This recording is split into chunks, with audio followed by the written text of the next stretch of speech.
नमस्कार बच्चों, मेरा नाम है राहुल और आप देख रहे हैं इस क्लास अध्याय 12 विद्युत। ठीक है, कौन से इंपोर्टेंट क्वेश्चन है प्री बोर्ड में, किस प्रकार से प्रश्न पूछे गए थे वो देखेंगे और मोस्ट इंपोर्टेंट क्वेश्चन प्यारे बच्चों देखेंगे अध्याय 12 विद्युत से। ठीक है, कई बच्चों ने कमेंट करके बताया था कि अध्याय 12 पे करा दीजिए, तो चलिए अध्याय 12 कराएंगे। पहले ये मैं आपको दिखाना चाहता हूँ कितने ये हलकट थे। ठीक है, ये इवनिंग का आपका साइंस का पेपर है, जैसे कि मैंने आपको कई बार बता चुका हूँ। देखो ये इनका क्वेश्चन नंबर कहाँ गया, क्वेश्चन नंबर 11। ये देखो, हम हिंदी मीडियम पढ़ने वाले हैं तो ये हमें गलत क्वेश्चन दे रहे हैं, इंग्लिश वालों में बेहतरीन क्वेश्चन दे रहे हैं। सिखाने वाली बात है, यहाँ देखिए जब मैं क्वेश्चन पढ़ रहा था, यहाँ ध्यान देखिए 1 कूलाम है और 100 जूल है। अब यहाँ देखिए 20 कूलाम और यहाँ पे 100 जूल्स तो ले रखे हैं, बहुत अच्छी बात है। लेकिन 20 कूलाम, अब यहाँ पे 20 है और यहाँ पे 1 है। प्यारे बच्चों, अगर हिंदी मीडियम वाले हो तो आप इंग्लिश वाला क्यों पढ़ने जाओगे, लेकिन कई बार क्या होगा कि वो चेक करेंगे आपके इंग्लिश के हिसाब से, जिस वजह से आपका गलत हो जाएगा। तो एक बार अगर आप वो जो कैलकुलेशन है इसकी अंक एक बार कम से कम आप इंग्लिश वाले से मैच करें, या भैया आपका 1 है यहाँ पे 20 अगर 20 तो कहीं दिखाई नहीं दे रहा। और यही बात क्वेश्चन नंबर इन्होंने 12 में कर रखी है। 12 ध्यान से देखेंगे, हिंदी में देखिए यहाँ पे ए है, पेज पलटते हैं, यहाँ पे ए है और यहाँ पे बी है। चलो कोई दिक्कत नहीं है, लेकिन वहीं पे अगर इंग्लिश वाले में आ जाओ, यहाँ देखो ए बी सी, 3 क्वेश्चन कहां से होंगे। अगर 3 नंबर में है तो 3 क्वेश्चन होने चाहिए, मैं समझ रहा हूं, लेकिन हिंदी में बी है, सी वाला क्वेश्चन कहां चला गया प्यारे बच्चों। तो इन्होंने सी हिंदी में के लिए इतना ये गड़बड़ इन्होंने कर दिया, को कहने वाली बात नहीं है। हाँ, लेकिन अगर बोर्ड एग्जाम में ऐसा होता है तो हमेशा इंग्लिश वाला ही सही माना जाएगा, ये मैं पहले कह रहा हूँ। अगर वो आपका छूट जाता है तो छूट जाता है, सीबीएसई ध्यान देगी तो उस पर 1 मार्क्स मिल सकते हैं, लेकिन इस पे कोई दिक्कत नहीं है, माना जाएगा यही वाला सही। तो प्यारे बच्चों, एक बार इंग्लिश मीडियम वाला जरूर देख लीजिएगा। ठीक है, तो चलिए क्वेश्चन लगाना शुरू कर देते हैं। क्वेश्चन नंबर 11, किसी विद्युत उपकरण में कार्य, आवेश तथा विद्युत विभव में संबंध स्थापित करते हुए वोल्ट की परिभाषा लिखिए, या वोल्ट की परिभाषा दीजिए। प्यारे बच्चों, मैं आपको चलो पिछली सीन में ले जाना चाहता हूँ। वर्कशीट 82 4/2/2022 जब लगा रहे थे तभी मैंने बताया था, काफी इंपॉर्टेंट है। यहाँ तो कुछ क्वेश्चन है, 4 क्वेश्चन, चारों इंपॉर्टेंट। विभवांतर क्या होता है, लेकिन घुमा फिरा के अपने प्रश्न पे आता हूं। प्रश्न नंबर 3, 1 वोल्ट की परिभाषा कीजिए, किसी वोल्ट मीटर में विद्युत परिपथ में कैसे जोड़ा जाता है वो बात की बात है, लेकिन 1 वोल्ट की परिभाषा परिभाषित कीजिए। तो प्यारे बच्चों, अब की बार मैं वर्कशीट देखने के लिए नहीं भेजूंगा, वर्कशीट 82 है, मैं आपको तो मैं डायरेक्ट आंसर दिखा देता हूँ यहीं पे। इसका आंसर किस प्रकार से लिखेंगे, क्वेश्चन नंबर 3 का ये है, किसी चाल में 1 कूलाम आवेश प्रवाहित होने पर 1 जूल कार्य हो तो उस चाल के सिरों के बीच 1 वोल्ट होता है। 1 वोल्ट इक्वल टू W/Q, मतलब आपका जो कार्य हुआ है वो जूल है और जो आपका आवेश है Q से, वो आपका कूलाम से दिखाया जाता है। 1 वोल्ट बराबर 1 जूल अपॉन में 1 कूलाम।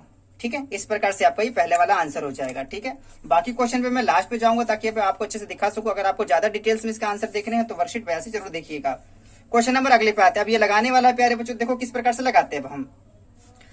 किसी विद्युत बैटरी में उसके एक टर्मिनल से दूसरे टर्मिनल तक 1 कूलाम के आवेश को स्थानांतरित करने के लिए 100 जूल की ऊर्जा खर्च होती है। विभवांतर ज्ञात कीजिए। ठीक है, विभवांतर आपका वोल्ट ज्ञात करने के लिए आपका होता है W/Q कर देंगे। ठीक है, W/Q आपका यहाँ पे कार्य कितना है, कार्य है 100 जूल हुआ है, 100 जूल और बटे में कूलाम कितना 1। अगर इसको काट देंगे तो 100 आएगा। वोल्ट कितना, 100 वोल्ट विभवांतर वोल्ट। ठीक है, इसका वोल्ट विभवांतर कितना हो जाएगा 100, लेकिन नहीं, इनको 200 करके लगाना है। यहाँ पे 1 की जगह 20 ले रखा है, तो आपको 100 बटे में यहाँ पे हो जाएगा 20, 00, और वैसे भी काट सकते हैं 20 5 100। ठीक है, 5 वोल्ट इस प्रकार से आपका आंसर हो जाएगा। ठीक है तो छोटा सा ही, लेकिन कोई बात नहीं, इस प्रकार से लिख सकते हैं। ठीक है, क्वेश्चन नंबर 11 का ए और बी दोनों हो गया। चलते हैं 12 पे। 12 पे देखेंगे उन्होंने क्वेश्चन कैसे दे रखा है। दिए गए विद्युत परिपथ के चित्र को ध्यान से देखिए और निम्नलिखित प्रश्नों को उत्तर दीजिए। प्रतिरोध को किस प्रकार संयोजित किया गया है, प्रतिरोध को किस प्रकार संयोजित किया गया। प्यारे बच्चों, चित्र देखना है, देखो एक ऊपर एक नीचे है, तो इसको भी थोड़ा सा और डिटेल्स कर देता हूं ताकि आपको अच्छे समझ में आएगा। आपका 2 प्रकार के प्रतिरोध थे, एक श्रेणी क्रम, एक प्राशर क्रम। तो प्यारे बच्चों देखेंगे तो श्रेणी क्रम में था जो लगातार होता था आपका श्रेणी क्रम, और ये प्राशर क्रम में ऊपर नीचे करके होता था। तो याद होगा जब वर्ष नंबर 57 पढ़ रहे तभी हमने देखा था श्रेणी क्रम प्रतिरोध और प्राशर क्रम में। और श्रेणी क्रम में जो होता है उसका जो लाइन से होता है R1 बराबर plus R1 plus R2 plus R3, जितने हैं उस प्रकार से बढ़ाते चले जाएंगे। लेकिन इस वाले में क्या था, बटे करके थे, 1/R1 plus 1/R2 plus 1/RT। तो यहाँ पे जो प्रकार संयोजन किया गया है, ए का जो आंसर होगा प्यारे बच्चों वो होगा आपका प्राशर क्रम। ठीक है, यहाँ पे ला रहे थे क्वेश्चन नंबर 12 का ए। ठीक है, पाशर क्रम। ठीक है, आधा वाला सा रहेगा। ठीक है, ठीक, पाशर क्रम हो गया आपका। अगला क्वेश्चन पढ़ते हैं, इस विद्युत परिपथ में एमीमीटर द्वारा दर्शाया जाने वाला मान क्या होगा। एमीमीटर में जितना मान दिखाया जा रहा है वो क्या होगा आपका। मतलब आवेश की बात कर रहा है क्या, आवेश या विद्युत धारा की, विद्युत धारा, ठीक है, जो दिखाते विद्युत धारा को दिखाता है आपका।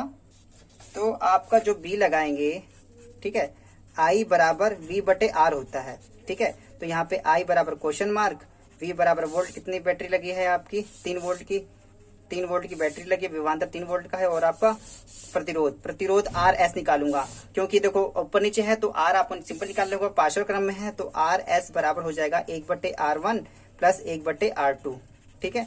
तो 1/R बचे 1/RS, 1/RS बराबर 1 हो जाएगा, कितना था 10 और 15, ठीक है, 1/10 ले लेंगे और 1/15 ले लेंगे, तो 1/RS बराबर हो जाएगा 15 दूना 30, ठीक है, 10 तिया 30, 15 दूना 30, ठीक है। 1/RS बराबर हो जाएगा 3 2 5, 5/30, 5 का 5, 5 का 30, तो RS बराबर हो जाएगा 6 ओम, कितना हो जाएगा 6 ओम। तो यहाँ पे RS बराबर हो जाएगा 6 ओम, और यहाँ पे जो फॉर्मूला है फॉर्मूला ये लगा देंगे, V बराबर IR, V है आपका 3/6, 3 कम 3, 3 दूना 6, ठीक है। तो आपका I बराबर हो जाएगा 1/2, तो 1/2 को दिखाते हैं किससे 0.5, और आपका एमीमीटर में दिखा रहा था तो ये आपका ये आ जाएगा एमीमीटर में, ठीक है। ये आपको क्वेश्चन का आंसर हो जाएगा बी का। लेकिन इसमें सी लगाना प्यारे बच्चों, अब यही बात है, सी किस प्रकार से देख के लगाएं, कोई नहीं, इंग्लिश में पढ़ लेते हैं इनका सी। और देखो ये सी है, इन्होंने इसको बी बना रखा है हिंदी में, ए वाला तो यही है, तो घुमा फिरा के हमारा बी वाला बच जाता है, ठीक है। जो इनका बी था वो इन्होंने सी में दे दिया, चलो हम बी वाला लगे। How much current would flow through first, ठीक है, पहले 10 ओम से कितना रेजिस्टेंस फेस करेगा, कितना करंट बहेगा, एंड अलग से लगाना है 15 ओम रजिस्टर।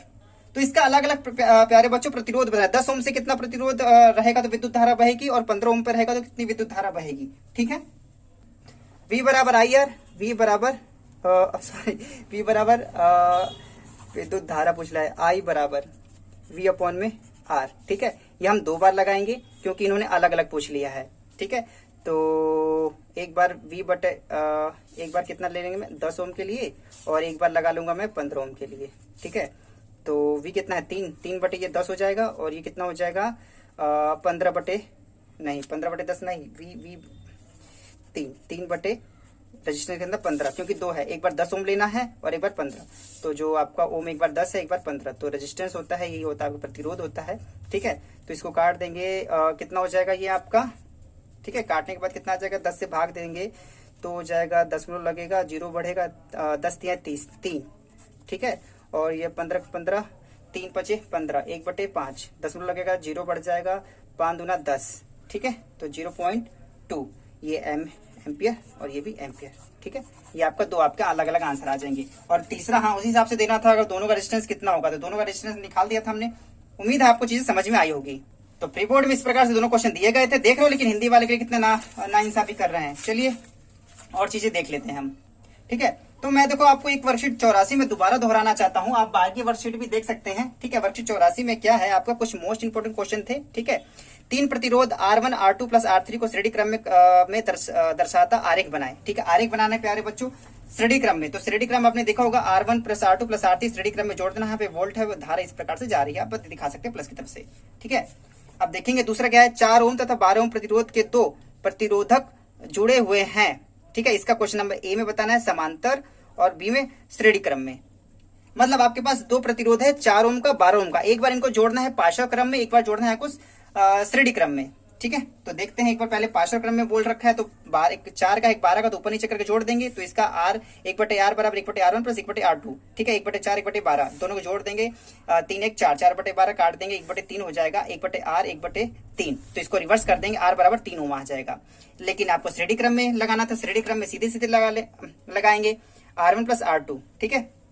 R बराबर R1 प्लस R2, 4 और 12, 12 4 16, 16 ओम, इस प्रकार सिंपली लग जाएगा आपका, ठीक है। इसके क्वेश्चन नेक्स्ट में चलते हैं प्यारे बच्चों, ठीक है। और नेक्स्ट कौन सा क्वेश्चन आपका, प्रत्येक स्थिति में प्रभावित प्रतिरोध की गणना कीजिए, प्रतिरोध की गणना, ठीक है। रेजिस्टेंस वाला बता रहा हूं, प्रतिरोध वाला, तो आपका जो वोल्ट दिया गया है, विभवांतर जो दिया गया है 2.5 वोल्ट, और जो एम्पियर है, ठीक है 500 mAh, आपकी बैटरी mAh नहीं है, ठीक है, विद्युत धारा mA है, ठीक है, मिली एम्पियर पर दर पर टॉर्च बल्ब की शक्ति क्या है, मतलब पावर ज्ञात करनी है इसकी, ठीक है।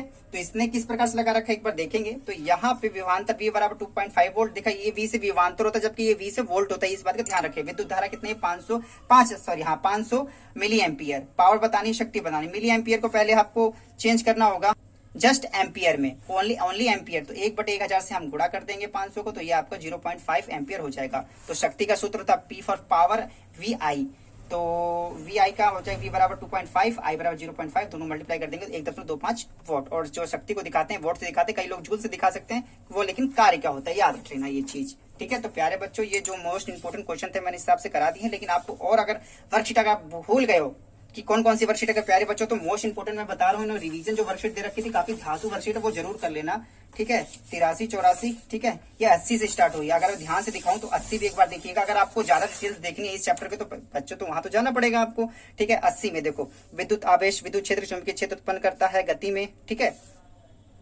जो आवेश होता है दो प्रकार से होते हैं, धनात्मक ऋणात्मक। इलेक्ट्रॉन का ह्रास होता है, इलेक्ट्रॉन का लाभ होता है। एक इलेक्ट्रॉन में कितने कूलाम होते हैं, ठीक है। और आपका, ठीक है, ये जल्दी से इस प्रकार से जो प्रश्न आप देख सकते हैं, ठीक है। 80 के बाद 81, देखो 81 में क्या बताया गया था, विद्युत धारा में है क्या है, जो विद्युत धारा का ऐसा ही मात्रक है एम्पियर है। और ये क्या है, विभवांतर के कारण धातु के तार में आवेश का प्रवाह। इसकी परिभाषा क्या है, किसी विशेष क्षेत्र में प्रति इकाई समय में आवेश के प्रवाह की मात्रा को। अन्य शब्दों में अगर कहें तो विद्युत धारा क्या है, किसी सुचालक में प्रभावित विद्युत आवेश इलेक्ट्रॉन की दर को विद्युत धारा कहते हैं। प्रयोग में एमीमीटर में मापा जाता है। देखो अभी हमने प्री बोर्ड का जो क्वेश्चन लगाया था वो यही था, ठीक है। घुमा के दिखाऊं तो देखो 2020 इवनिंग का जो हमने प्री बोर्ड में लगाया था प्यारे बच्चों, ये देखो कहाँ चला गया यार, ये था ना जूल, ये रहा, ठीक है, ये रहा देखो क्वेश्चन। इस विद्युत परिपथ में एमीमीटर दर्शाया जाने वाला का क्या मान होगा, ठीक है। एमीमीटर वही विद्युत धारा की बात कर रहे थे प्यारे बच्चों, वो क्या कह रहा था, विद्युत धारा। तो आई वाला ही फॉर्मूला लगाना था, आई बराबर क्या था, V/R, ठीक है। तो चीजें आपको समझ में आ रही होगी। तो संयोजी और जो होता है आपका ये रहा, एमीमीटर में मापा जाता है T बराबर Q/T, और ये रहा विद्युत परिपथ में श्रेणी क्रम में संयोजित किया जाता है, ठीक है। Q कुल आवेश है जो T समय में किसी सुचालक में प्रवाहित होता है, ठीक है। तो विद्युत परिपथ विद्युत धारा का एक निरंतर एवं बंद मार्ग होता है, निरंतर एवं बंद मार्ग, ठीक है। वर्कशीट 82 में कुछ लेके आ जाते हैं। विद्युत विभव धनात्मक आवेश वस्तु के लिए धनात्मक होता है, ऋणात्मक आवेशित वस्तु के लिए ऋणात्मक होता है। मापने का मात्र वोल्ट मीटर होता है, वोल्ट है। जूल प्रति इकाई जुलाम होता है जुखाम नहीं जुलाम होता है। और ये आपने देख ही लिया था मैंने, विभवांतर क्या होता है परिभाषित, इसकी व्याख्या कीजिए। तो प्यारे बच्चों इसे फटाक से एक बार देख लेते हैं, ठीक है। पेज कुछ चीजें मैं दिखाई देता हूँ कि नहीं, दो बिंदुओं के बीच विद्युत विभव के अंतर को विभवांतर या वोल्टता कहते हैं। विभवांतर की इकाई वोल्ट है, इसे V से व्यक्त किया जाता है, ठीक है। और क्वेश्चन नंबर, खुले और बंद परिपथ में क्या अंतर होता है, दोनों आरेख खींचिए। प्यारे बच्चों मोस्ट इंपोर्टेंट है खुले और बंद परिपथ में, ठीक है। देखो खुला परिपथ इस प्रकार से होता है, बंद परिपथ इस प्रकार से होता है। अब ध्यान से देखेंगे तो मैंने एक और बात अच्छे से बताया था, जो बंद परिपथ होता है स्विच ऑन, प्यारे बच्चों ये स्विच ऑन है, यही हम भूल जाते हैं। बंद परिपथ है तो क्लोज होगा, हाँ तो हिंदी में क्लोज ही बोलते हैं, लेकिन वो स्विच ऑन होता है स्विच ऑफ, मतलब इस प्रकार से। बंद कुंजी का मतलब लाइट जा रही है, बंद कुंजी का मतलब लाइट जल रही है, खुली कुंजी का मतलब लाइट नहीं जल रही है। ये बात याद कर लेना प्यारे बच्चों। और मैंने यही चीज मैंने यहाँ पे अच्छे से बताई, अगर खुला परिपथ है, खुला परिपथ देखो लाइट नहीं जल रही है, बंद परिपथ है तो लाइट जल रही है। तो बंद का मतलब लाइट जा रही है, बंद परिपथ का मतलब लाइट जा रही है। बार बार प्यारे बच्चों बता रहा हूँ क्योंकि हिंदी मीडियम में कंफ्यूज हो जाने में आता है। उम्मीद है चीजें आपको समझ में आ रही होगी, ठीक है। 82 के बाद आते हैं वर्कशीट 83 में किस प्रकार से आपका रिवीजन दोनों करा देता हूँ। विद्युत ओम का नियम, ठीक है। ओम का नियम बहुत इंपॉर्टेंट है प्यारे बच्चों, ठीक है। ओम का नियम पढ़ने के लिए आप जरूर ये वर्कशीट 83 जरूर देख लीजिएगा। बाकी आपकी इच्छा, आप अपने से अगर नोट्स बना रखे वहां भी देख सकते हैं। और वर्कशीट आपकी 84 जो कि मैंने अभी करा दी थी, ठीक है, काफी अच्छे तरीके से करा दी थी। उम्मीद है चीजें आपको समझ में आई होंगी। कोशिश जल्दी की है मैंने हिंदी माध्यम में प्यारे बच्चों कराने के लिए, ताकि ज्यादा से ज्यादा आपको मिल सके। और एक इंपॉर्टेंट क्वेश्चन जो जाते जाते ये भी बता देता हूँ मैं, ठीक है। ये देखो 2008 में पूछा गया प्रश्न है, मेरे ख्याल से मुझे तो इंपॉर्टेंट रखना है, बाकी फिर भी आपको ये चीजें तो पता होना चाहिए। मैंने कोई बात छोड़ो। विद्युत लैंप में तंतुओं के निर्माण में प्रायः एकमात्र टंगस्टन का उपयोग ही क्यों किया जाता है। जो आप लाइट जलती है उसमें जो पीले वाट 100 वाट की बल्ब होती है उसमें टंगस्टन का ही उपयोग क्यों किया जाता है। प्यारे बच्चों मैं बस यही वाला पढ़ूंगा। विद्युत लैंप में तंतु फिलामेंट याद रखने से कई बार फिलामेंट का प्रयोग क्यों करते हैं ये पूछते, आप भूल जाएंगे। उसे टंगस्टन फिलामेंट दोनों कहते हैं कि मजबूत और उच्च गलनांक वाली धातु चाहिए। विद्युत लैंप के तंतु के लिए एकमात्र टंगस्टन का ही उपयोग होता है, क्योंकि इसका गलनांक उच्च होता है, 3380 डिग्री सेल्सियस पे गलता है। इस वजह से इसका इस्तेमाल किया जाता है, क्योंकि इसका उच्च गलनांक है। साफ सीधे तौर पर आप ये कह सकते हैं। ठीक है, ये कितना इंपॉर्टेंट है प्यारे बच्चों, ये दिखा सकता हूँ मैं। अगर पेज पलटूं तो इस चीज को देखो, ये आपका 2019 कंपार्टमेंट में दूसरी तरह से घुमा के पूछा गया है। विद्युत वलम तंतु का निर्माण एकमात्र टंगस्टन का उपयोग क्यों किया जाता है। ठीक है, कहीं ना कहीं चीजें आपको मैं समझाने की कोशिश तो कर रहा हूँ। बहुत सारे क्वेश्चन है प्यारे बच्चों, और आप स्क्रीनशॉट भी ले सकते हैं, क्योंकि बोलते बोलते मैं तो थक जाने में आ रहा है। ठीक है, एक लास्ट क्वेश्चन, ये वीडियो काफी लंबी बन जाती है, लेकिन फिर भी 2019 से पूछा गया प्रश्न परिपथ में दर्शाएगा। देखो, मैं अगर मैंने स्थान लगा रखा है तो इसका मतलब जब प्री बोर्ड में हो रहा तभी मैंने आपको कराया था, लेकिन आप लोगों के कमेंट्स की वजह से मैं इसे दोबारा करा रहा हूँ। ठीक है, और जल्दी जल्दी बोल रहा हूँ ताकि कम समय में ज्यादा कवर कर सकूं। परिपथ में दर्शाए गए अनुसार 6 वोल्ट की बैटरी लगी हुई है, 20 ओम प्रतिरोध का कोई विद्युत लैंप 4 ओम प्रतिरोध का चालक पे संयोजित किया जाता है। निम्नलिखित का मान परिपथ के विद्युत परिपथ का कुल प्रतिरोध, परिपथ के प्रभावित धारा। ठीक है, तो आप इस प्रकार से देख सकते हैं प्यारे बच्चों, इसका स्क्रीनशॉट ले लेना। ठीक है, काफी मुश्किल कह रहा हूँ, आसानी है। और 2020 वाला देखो, ये रहा छोटा साइड में। ठीक है, ये रहा एक, कोई सारी बातें थी यार। ठीक है, वीडियो लंबी ना हो प्यारे बच्चों, 2020 का इसके स्क्रीनशॉट ले लेना। ठीक है, मैंने इसे अच्छे समझा रखा है। अगर आप वीडियो देखेंगे तो प्री बोर्ड के टाइम समय में ही मैंने ये चैप्टर उस टाइम पे भी करा दिया था प्यारे बच्चों। आज कुछ और इसमें एक्स्ट्रा डाल दिया है, आप पुरानी वीडियो भी देख सकते हैं। उम्मीद है इससे भी आपको बहुत हेल्प मिली होगी। माई सीबीएसई क्लास की इस वीडियो देखने धन्यवाद। तब तक के लिए जय हिंद, जय भारत।